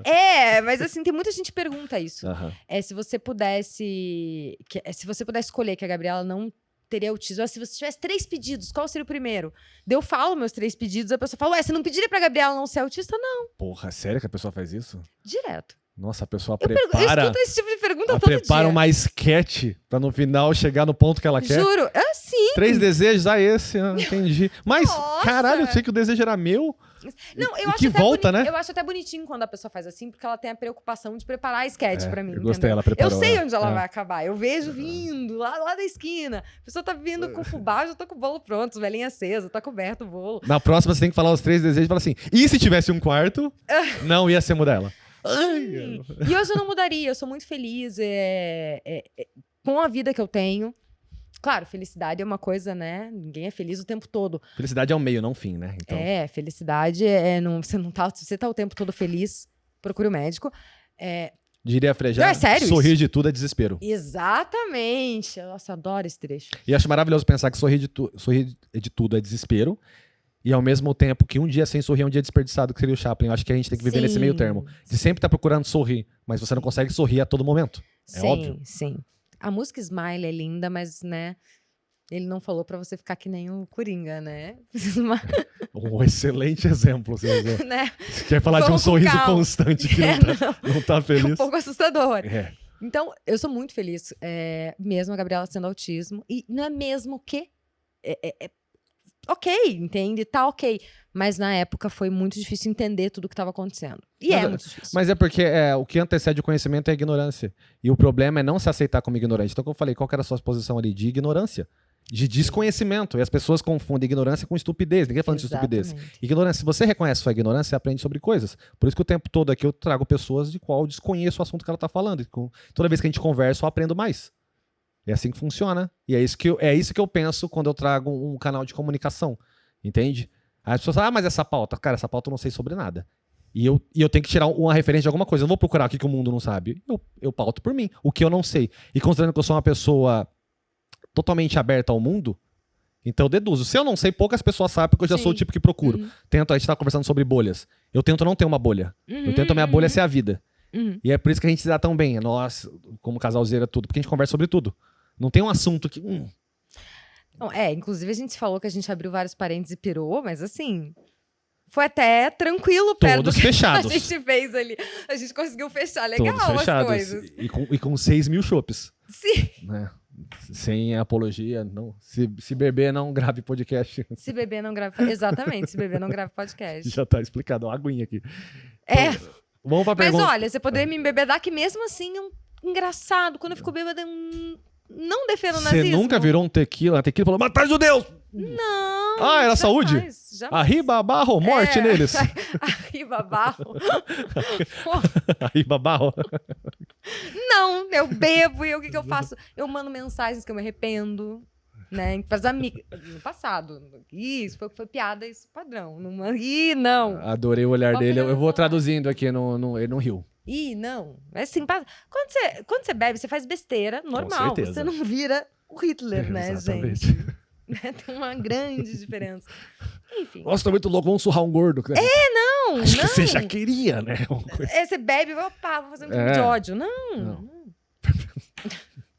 Mas eu ainda bato nessa tecla. Você bebeu ontem. Então, se o problema foi a bebida, a primeira coisa que você tem que falar é isso. Você não faz um vídeo de 10 minutos dizendo que foi tirado de contexto, não funciona, e fala, ai, nossa, lembrei, tava bêbado. Tava bêbado, gente. Esquece o anterior. Agora foi Imagina. um negocinho aqui. Então, vamos lá. Vamos pegar esse gancho que é maravilhoso. O que é felicidade pra você? Eu gosto muito de pergunta abstrata porque ela traz perspectivas diferentes. Felicidade. Você contou de momentos felizes, agora vamos tentar definir o que não é definível. Tá.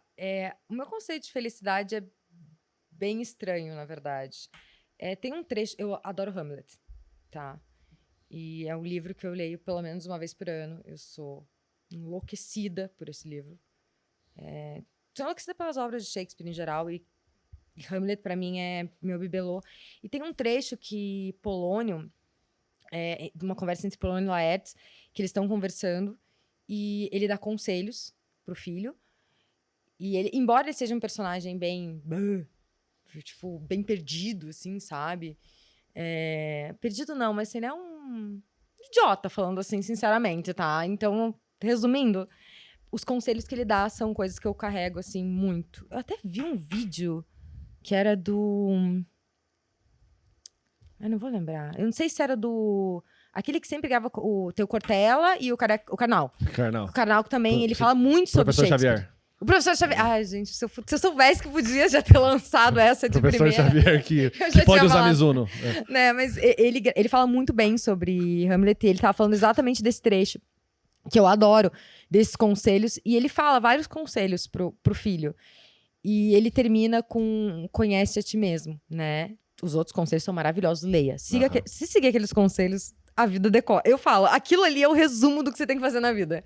Mas ele termina conhece a ti mesmo. Eu acho que felicidade é você se conhecer. Eu acho que Gosto. você se entender.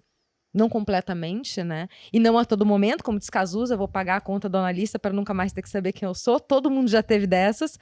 Mas eu acho que a felicidade está em se conhecer. E a infelicidade também. Né? Eu acho que tanto a felicidade quanto a infelicidade estão no autoconhecimento. Aquela coisa da dor e da delícia de saber quem você é, né? Exatamente. Claricinha maravilhosa. Poxa, eu ia falar isso agora, Ai, meu desculpa. anjo. Que conexão, hein? Olha que lugar culto. E iríamos citar Clarice Lispector ao mesmo tempo. Exatamente. Quantas vezes isso acontece no mundo? Ó, Exatamente. bacana. A dor é delícia E é de maravilhoso. ser o que E é maravilhoso do casal aleatório, do nada o Lelo bater a chave e falar merda! E sair do podcast. Sim, eu não entendi. Eu falei, Depois pô, a gente descobre. ele não gosta do Polônio? Nossa. Tipo, Vai, Hamlet de novo! Foi de novo isso. Ai, Shakespeare maravilhoso. Você gosta de Romeu e Julieta? Mais ou menos. Eu gosto. Mas eu gosto, assim, eu sou uma romântica, né? A cena do balcão ainda me mexe o coração, acho uma graça. Mas assim, né? Depois que você fica velho, você começa a criticar Romeu e Julieta. Pô, Romeu. Cara, Assim, você tava gostando de uma mina até ontem, cara. Até ontem chegou a Julieta, papo, vou morrer por ela, entendeu? Não é assim, cara. Vai com calma, entende? Tipo, eu tava tendo uma reflexão amarga sobre isso assistindo. E aquela versão nova, que é com o Leonardo DiCaprio. Sim, E eu não sei se eu tinha assistido. Aí eu tinha lido alguma coisa de pessoas que eu percebi como elas idealizavam, dizendo que foi teoricamente o amor perfeito. E aí eu tava refletindo de forma amarga, falando, cara, foi perfeito ou não deu tempo de ser ruim? Sim. Porque foi muito rápido. E é maravilhoso porque isso gerou um poema que eu lembrei agora, eu vou recitar. Que eu só queria dizer que o gatilho foi Romeu e Julieta. Mas é algo que a gente passa, porque foi pouco tempo depois que eu separei no meu casamento, e a gente tem uma relação muito boa, eu e minha ex-mulher, mas todo rompimento é muito complicado, você já passou por isso. E assim, ele é curto. A paciência se foi, o relacionamento se rompeu. É assim com todo mundo. Talvez tivesse sido até com Romeu. Sorte do tempo ter terminado antes. Sorte da sorte não ter deixado o azar assinar. O amor respira muitas vezes, mas o difícil é fazer expirar. E mais difícil do que fazer inspirar, só notar que já deixou de amar. E isso é algo que é muito complicado em relacionamentos, quando você percebe que não ama mais. E quando a gente vira adulto, a gente percebe que amor e paixão são coisas separadas. E na visão do jovem, aí se eu não amo mais, você cria uma indiferença pela pessoa. Sim. Só que você tem uma puta relação, só que você percebe que não tem mais isso. E não é fácil porque tem todo um resto junto. Sim. Então você notar que deixou de amar é algo muito complicado, quando é também o contrário, que a pessoa percebe que não te ama mais. Sim. Mas tem um respeito, não termina com a treta. Às vezes a treta até ajuda. Exatamente. O problema é a paz. A treta é fácil, meu anjo. A treta, você tem motivo. E treta é fácil terminar. Não vai ficar com você, toalha molhada de novo. 9 anos de casamento. Pessoa com Só joga esse jogo. Comprou faz um mês.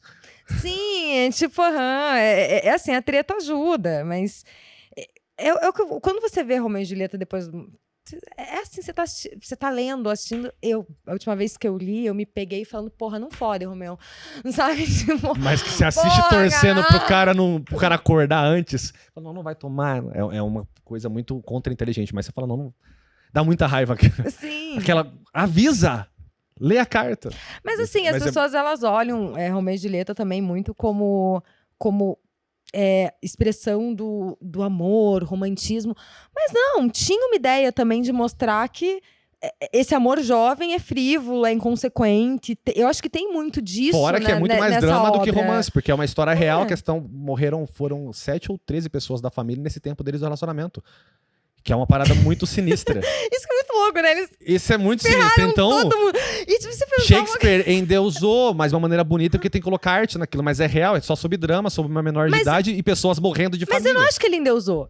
Eu acho que justamente essa pegada é mostrar que, tipo, olha o que dá você fazer.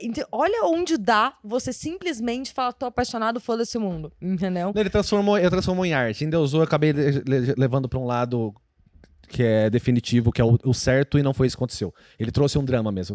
As pessoas que não estão lendo da maneira correta e não estão enxergando o drama e o quanto tem de errado naquilo também.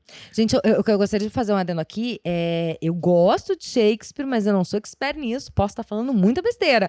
Então, se alguém aí, né, quiser interpretar para mim, pode me ligar, dar uma aula. Mas, assim, eu leio por... Realmente, por exemplo, Hamilton, eu não leio, tipo... E isso é muito louco, eu não leio pra saber, pra interpretar, pra falar. E, sei lá, tem gente que faz muito Shakespeare direito. Eu já vi vários estudos sobre isso e análise. Mas não é minha ideia, eu leio porque realmente me pega, assim, me pega num lugar especial. Mas Romeu e Julieta não é minha obra favorita, não, assim, dele. Já li algumas vezes, gosto, mas assim, não... E pra mim, ficou mostrando como também não é minha favorita. Eu gosto muito de Macbeth. Fale a respeito. Oi? Fale a respeito. Macbeth é da... Você não sei, quando a gente fala de Macbeth, a gente pensa na Lady Macbeth. Que mataram uma galera, a Lady Macbeth. Ficava lá buzinando o marido matou uma galera. Não vai dar pra explicar a obra agora, meu anjo. Tá bom. Mas é bem legal. A Lady Macbeth é uma personagem, assim, muito forte. Muito forte. Ela tem nuances. É dela que tem aquela frase: A vida é uma obra escrita por um idiota, cheia de som e fúria, sem sentido algum. Bonito. A vida é uma história contada por um idiota, cheia de som e fúria, sem sentido algum? Acho que é isso. Não tenho certeza. Acredito em você. Eu acho que é isso. Se não for isso, é muito parecido com isso. Quem entende de Shakespeare tá morrendo de ver essa conversa. Se o Monark fizesse como você não sabe muito, mas sabe muito mais do que eu. Então eu não vou usar corrigir. Mas assim, Macbeth... Voltando ao tempo, hoje que o maior problema do Monark era isso, ele tentar corrigir pessoas na área da própria pessoa. Sim! Esse daí era... Mas eu não gostava, eu nunca fui muito do Flow. Oi? Eu não assisti uma vez ou 2 vezes o Flow. É que na verdade, o podcast ele virou meio que o Big Brother. Você não precisa assistir, fica invadindo.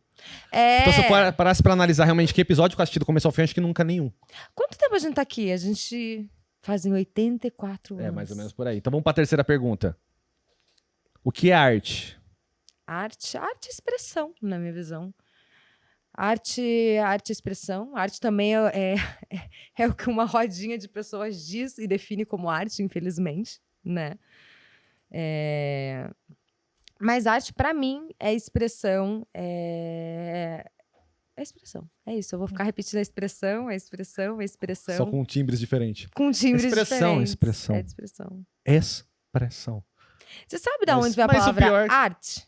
Não. Ars, ela vem do latim ars e quer dizer... Puta, eu comecei uma coisa que eu não sei se tenho conhecimento pra terminar aqui. E se eu fosse a porra do hipócrita, eu tinha te salvado, porque eu ia falar, sei. Aí você ia falar, que bom que você sabe, Não, morremos. mas eu sei. Ela quer dizer... Eu tenho quase certeza que ela quer dizer com talento, alguma coisa assim. Com talento, com aptidão, alguma coisa assim. Mas ela tá muito vinculada à questão do talento. Isso é muito interessante, né? Porque eu acho que você tem que ter um dom, talvez. Tem. A gente, claro, tem que ter estudo. Acho muito sacanagem quando você pega um artista e fala, nossa, que você tem um dom, né? O cara, se matou de estudar pra fazer o que ele faz. Você fala que é dom, né? Não, também é estudo. Mas eu acho que é importante relacionar os dois, porque dom é exatamente. Tem pessoas que fazem aquilo que você precisa treinar muito. Sim, só que tem muita gente que faz aquilo por treinar bastante e não pode diminuir. Concordo. Eu acho que tem que ter um dom, eu acho que tem que ter uma sensibilidade especial. Porque você vai fazer o diferente. Exatamente. A arte, ela sempre vai começar no ponto de vista. Não importa que tipo de arte que você tem. Você olhou diferente para algo que todo mundo olhou. É aquela história do mundo. O pior mundo do mundo é o melhor mundo do mundo de alguém. A diferença é como você olha. Nossa, tá muito tarde pra eu entender isso. O mundo basicamente, eu odeio esse lugar. Aqui é o inferno na Terra, que seja o que for. Essa pessoa é depressiva. E as pessoas que são felizes aqui vivem no mesmo mundo. Esse papo tá muito louco. O que muda é a maneira como você olha pras coisas. Calma. O mundo... Volta lá. O mundo é um só. O mundo é um só. Tá. Porém, cada um vive através da sua perspectiva. E tem pessoas que consideram esse o pior lugar do mundo. Ah, tá. Entendi. Entende? Aqui é o inferno na Terra.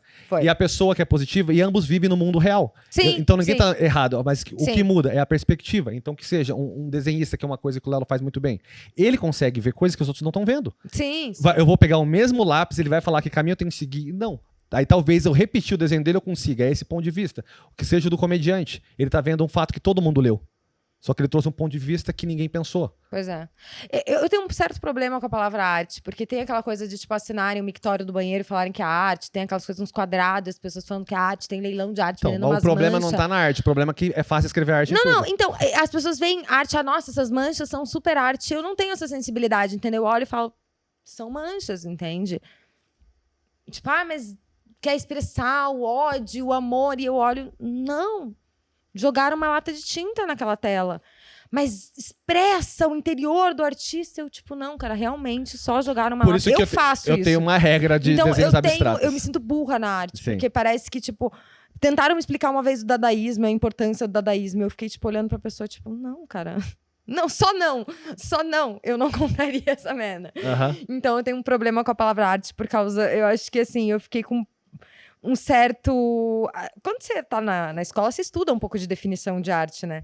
E é uma palavra que me pega um pouco, porque eu não consigo entender muito bem como defini-la. É que já começa errado, porque qualquer tipo de arte ela é abstrata. Então, quando você quer definir o abstrato, já começa num paradoxo. Então, por exemplo, desenho abstrato.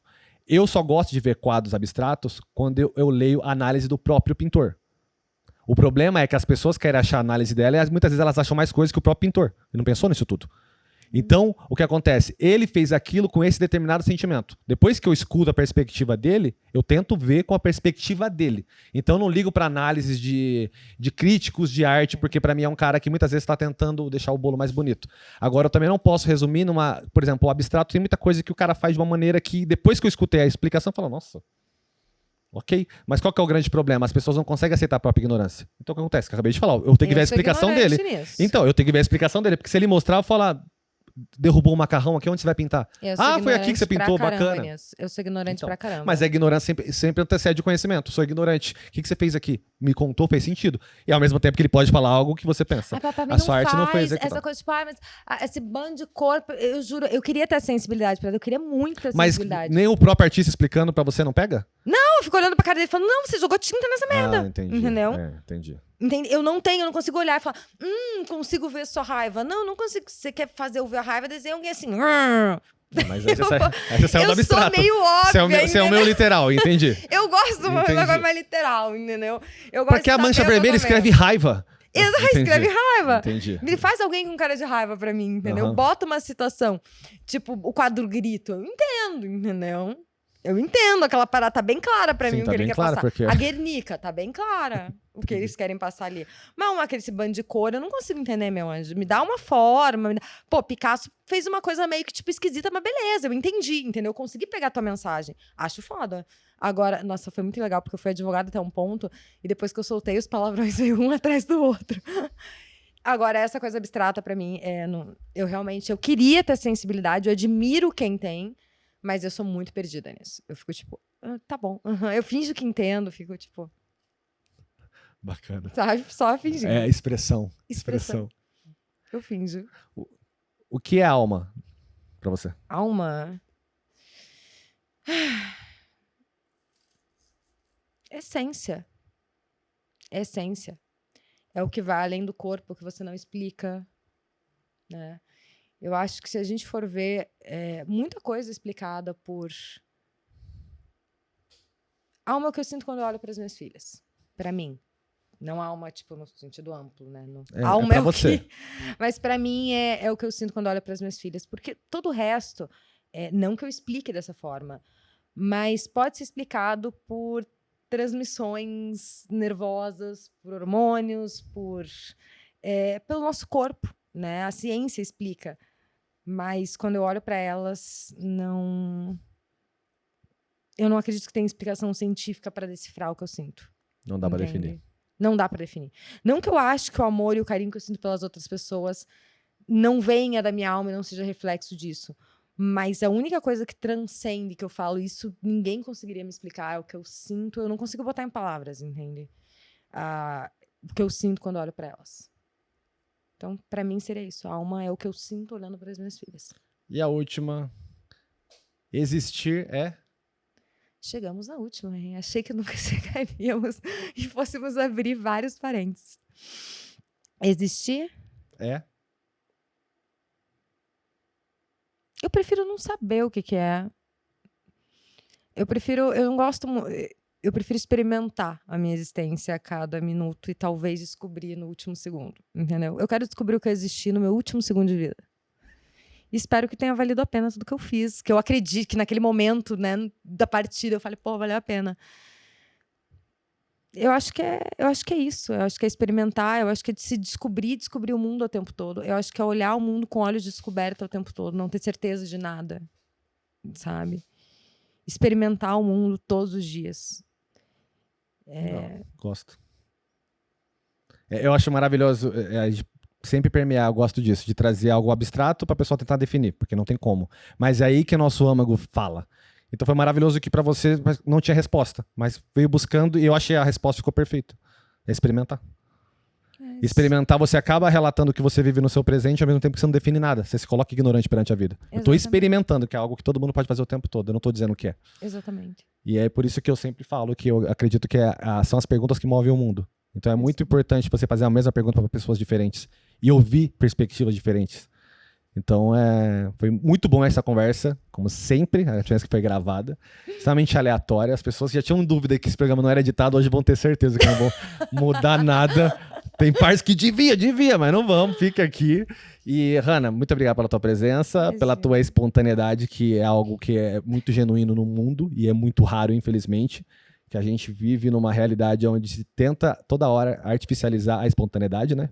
Vamos tirar uma foto espontânea, que é genial essa pergunta, né? Vamos! Que eu faço agora? Eu tô espontâneo? Tá, trava no espontâneo. E, minha amiga, deixa os seus recados finais, rede social, qualquer tipo de comentário. Só cuidado. Cuidado. O programa gravado pós-Monarca, é bom explicar isso. Ai, meu Deus. Essa da foto espontânea, eu tava pensando, cara, é muito bom isso. Vamos! Aquele sorriso. Recados finais? Tem que dar recados finais? É necessário isso? Cara, você é advogada, você não é obrigada a nada. Você pode deixar sua rede social ou falar pra mim acabou. Se você quiser só levantar aí, tudo bem. Eu tenho um recado final. Eu acho que uma das coisas que eu gosto de falar muito a prática do respeito à neurodivergência, né? Eu acho que é importante pessoas que não convivem com famílias que possuem crianças e pessoas neurodivergentes pesquisarem um pouco, terem um pouco de empatia com relação a isso. A gente vê muito julgamento. Uma das coisas que as mães reclamam muito é: nossa, meu filho é julgado por não ser educado. Mas não é questão de educação, é porque ele está passando por um distúrbio sensorial, é porque ela está com uma dificuldade de ensinar aquele comportamento. E a gente vê muito julgamento das pessoas por não compreender a neurodivergência que é tão presente, né? Quando a gente fala de neurodivergência, aqui falando também, óbvio, né, das crianças e pessoas autistas. E é muito importante que as pessoas comecem a compreender um pouquinho mais desse universo. A gente tem falado muito sobre... A gente, né, a sociedade tem falado muito sobre essa responsabilidade de cada um de procurar entender as nomenclaturas adequadas. Isso eu tô falando que a gente vê muito, isso foi tema em vários realities, em várias situações, que as pessoas têm que compreender como falar, como chegar, qual que é o histórico, por que as pessoas, os sentimentos de quem faz parte das minorias, ou nem minorias, mas grupos mais oprimidos, digamos assim, de certa forma. E vamos fazer isso também com relação a pessoas com deficiência e neurodivergência. Eu acho importante a gente trazer essa ideia de inclusão de forma mais pungente, até porque a gente só vai ter uma mudança. A gente tem hoje uma lei riquíssima em garantias, mas a gente precisa realmente que isso implique em uma realidade fática garantidora. E, para isso, a gente precisa da sociedade agindo, pedindo medidas proativas do governo e exigindo posturas de acordo com a lei das instituições privadas, colégios, planos de saúde, etc. e tal. Com certeza, quando essa pressão for suficiente, nós teremos uma mudança que vai refletir em muito mais crianças com acesso a serviços de qualidade e apoio nas diversas áreas de desenvolvimento, por exemplo, educação, saúde, amparo à família. Então, basicamente seria isso. Acho que seria um pedido até, na verdade. E eu não poderia deixar de fazer, porque como milito na área há algum tempo, né, aproveitar a oportunidade para as pessoas que estão assistindo e nunca ouviram falar do assunto, se informarem, procurar saber um pouco mais, né? Tem tanto material aí. Acho que é isso, Pedrada. Foi ótimo. E é bem por aí mesmo. Sigam ele. Sigam ele no podcast. Pronto. Agora terminei o recado final. Terminou o recado final. Mas foi importante essa entrevista, você explicou tudo. Por isso que eu digo, quando traz qualquer tipo de sigla, é importante explicar, porque as pessoas elas estão muito desconexas de tudo. Então, qualquer coisa que elas não entendem, elas já vão embora. Então é bom traduzir. Verdade. Por isso que até coisas que eu sei, eu faço questão de perguntar como se eu fosse a pessoa mais leiga do mundo, porque eu quero que as pessoas aprendam. Então, ao invés de ser uma conversa onde pessoas se dão de entendida, ficar só assim, não, eu sei. Não sei nada, porque até o que eu sei não interessa. Você tá trazendo conhecimento. E vou te falar que foi uma das melhores entrevistas que eu já dei aqui. Já dei, ó. Beleza. Uma conversa, na verdade, porque não foi tão entrevista. Mas porque teve de tudo. A gente trouxe muito conhecimento. Você da parte do conhecimento, eu na parte da ignorância de aprender. A gente riu bastante. Desconectamos da conversa porque a vida real é assim. E divergimos de forma muito educada e da maneira correta, civilizada. Que é isso que as pessoas precisam aprender. Eu não quero ser o rei do exemplo, mas o que a gente fez? Você deu seu ponto de vista, explicou até o final, eu dei o meu e expliquei até o final. E o problema do mundo é não aceitar. Mas, é claro que tem o objetivo, você não entendeu. Cara, ela prestou atenção, entendeu e não gostou. Porque pra ela não teve conexão. Acabou. E eu acho que também, eu acho legal isso. Eu adoro conversar com você, porque a coisa flui em a gente reconhecer o que a gente não sabe. Isso é uma coisa que eu acho que tá faltando muito. Tipo, isso eu não sei. Eu não entendo de arte, Pedrada. Eu tenho até dificuldade de entender o conceito. Eu não entendo de autismo. Acho que isso, você aprender com o outro é muito importante. Escutar é muito importante. A gente tem uma sociedade que falha muito na escuta. E a escuta é essencial para o crescimento. A Hannah Gadsby, não sei se você sabe, uma comediante, ela fala muito sobre a questão da empatia, escuta. Já conhecia um pouco e na nossa última conversa a gente entrou bastante. Pronto, o recado final é citam Hannah Gadsby. Eu acho que ela traz todos os recados com relação a escuta, empatia. Fica aí a dica, então, a dica cultural da semana. Dica cultural da semana. Pronto. Hannah Batista. Valeu, minha amiga. É isso aí. Episódios novos toda quarta e todo sábado. Um abraço. Tchau.